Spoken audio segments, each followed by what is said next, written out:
Hey everyone, Rob Case here, paddling technique coach. Today I'd like to cover a secret strategy I use often when trying to find an easier way through the whitewater when paddling out.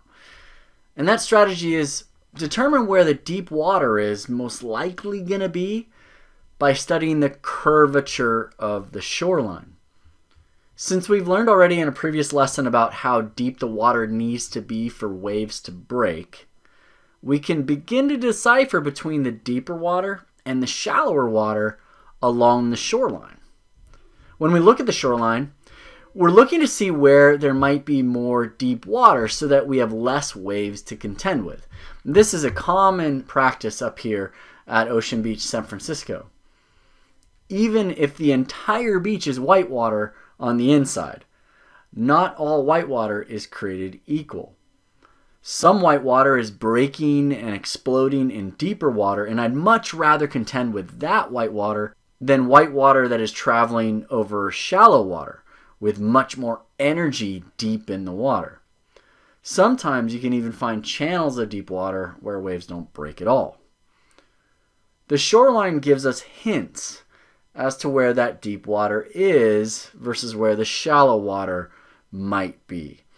When looking at the shoreline, whether you're at a beach break or a reef break, the land that sticks out further into the ocean typically brings with it shallower water just beyond the landmass.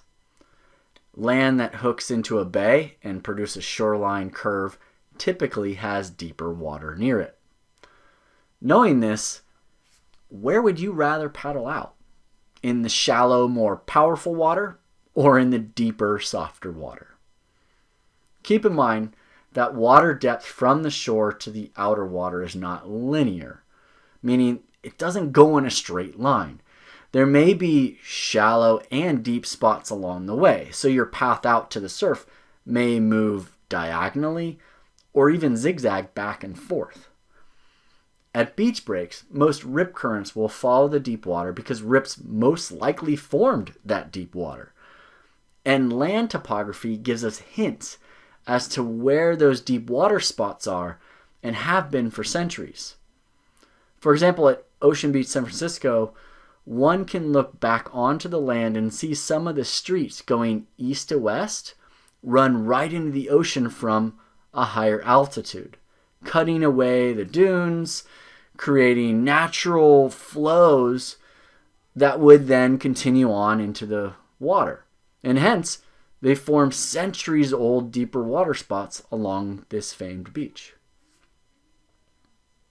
You can also look at headlands that stick out into the ocean, forming shallow water reefs just outside of them, with point breaks wrapping waves into the bay that forms the headland. So next time you're at the beach, look along the shoreline for where there might be shallower and deeper sections of the water. The beach that sticks out further most likely has the shallower water. As a bonus tip, I'll oftentimes walk out in the shallower part of the beach as far as I can go, but will walk along the edge of what I think the deep water is. When I get to about chest deep water in the shallow section of the sandbar, I'll simply jump onto my board into the deeper water that I've been on the edge of. It's like going from 5 feet to 10 feet instantly. Then I follow the flow of the current, zigzagging my way out. Thanks so much for watching. I hope this helps you get out a bit easier than before.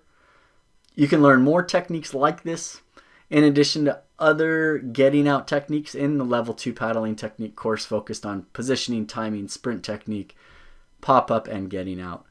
Contact me if you're interested in that course. And in the meantime, I'll see you in the water.